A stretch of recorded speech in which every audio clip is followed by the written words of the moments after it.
किसानों की महापंचायत आज दिल्ली के रामलीला मैदान में खत्म हो गई है और देखिए मैं आपको विजुअल्स दिखाना चाहूँगी। ये वही मंच है जहां राकेश टिकैत समेत दर्शन जी और तमाम ऐसे संगठन के नेता यहां बैठे थे। देखिए हाल फिलहाल ये खत्म हो चुकी है।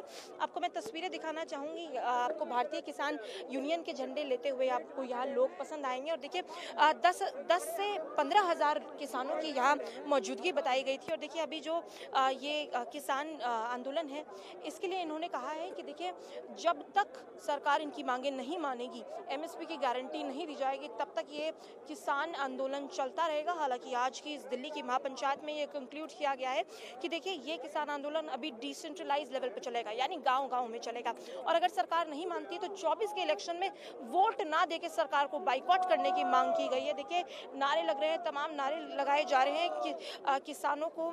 और देखिए अन्नदाता यहाँ दिल्ली में आज मौजूद थे और ये वही रामलीला मैदान है जहाँ से कभी अन्ना हजारे ने अपना आंदोलन लड़ा था और आज यहाँ किसान मौजूद थे, अन्नदाता मौजूद थे। तो देखना ये होगा कि अब आगे किसानों का कोर्स ऑफ एक्शन क्या रहता है। मैं शुभ कैमरा पर्सन अनीश के साथ, इंडिया न्यूज दिल्ली।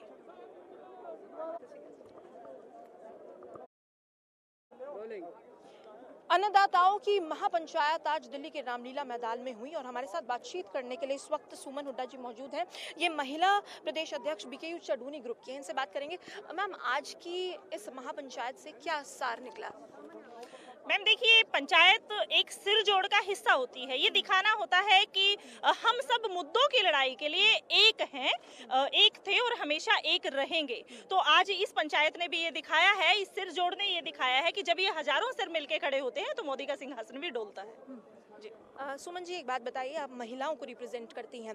जिन महिलाओं को इस वक्त खेत में होना चाहिए वो यहाँ दिल्ली आके धरना कर रहे हैं। सर, पिछली बार भी जब किसान आंदोलन हुआ था तभी भी आप आक्रामक रूप से साबित थी, लेकिन इस बार सरकार खुद आपसे बात करना चाह रही है। अर्जुन मुंडा जी कह रहे हैं कि हम 5वीं दौर की बैठक के लिए तैयार हैं। तो किसानों की तरफ से क्या दिक्कत आ रही है? देखिए मैम, जब बातचीत जारी होती है ना, मेज पे जब हम बैठ के बातचीत करते हैं तो वो बात गोल गोल घुमा के जिस मुद्दे को हम सॉल्व करवाना चाहते हैं वो तो सॉल्व होता ही नहीं है और उस जो बैठक होती है उसको बेनतीजा छोड़ दिया जाता है। तो किसानों को में भी इस तरीके से ये फूट डालने की कोशिश करते हैं। लोग सोचते हैं आप अंदर गए थे, आपने बातें की और बाहर आ गए, आप पता नहीं क्या बात करके हमारी बात को अच्छे से रख के आए हैं या नहीं आए हैं। जबकि सरकार की नीतियां जो होती हैं वो दो फाड़ करने की नीतियां होती है और वो उसमें कामयाब होती जाती है। अगर इनको बातचीत करनी है तो ये खुले मंच है जहाँ पे हमारे धरने चलते हैं, हमारे मोर्चा के बड़े लीडर्स हैं, सामने आए और पब्लिकली बात करें। दिक्कत क्या है? और अगर उनको लगता है कि कानून जो वो बना रहे हैं वो चीजें सही हैं तो उनको पब्लिकली डोर टू डोर जाके समझाने में क्या दिक्कत है? वो वैसे भी तो मन की बात सुनाते रहते हैं ना, तो पब्लिक के मन की बात सुन के उनको उनकी समस्याएं सुलझाने में क्या दिक्कत आ रही है? सुमन जी, आप चढ़ूनी ग्रुप से नाता रखती हैं, आप ये बताइए कि अब आगे कोर्स ऑफ एक्शन क्या होगा अगर सरकार आपकी बात नहीं मानती तो? देखिए मैम, जो हमारे बड़े लीडर्स हैं वो आगे की रणनीति बैठ के अभी बनाएंगे। आज का एक साझा प्रयास था सभी को एक मंच पे लाके एक आवाज बुलंद करना और सरकार को ये दिखाना कि अब आने वाले इलेक्शन में हम आपकी जड़ें हिलाने का काम कर सकते हैं, क्योंकि इनको जो भाषा है वो नोट की और वोट की भाषा समझ आती है और वो वोट की चोट ये किसान और मजदूर अगर उनको दे देगा ना तो वो कहीं के भी नहीं रहेंगे।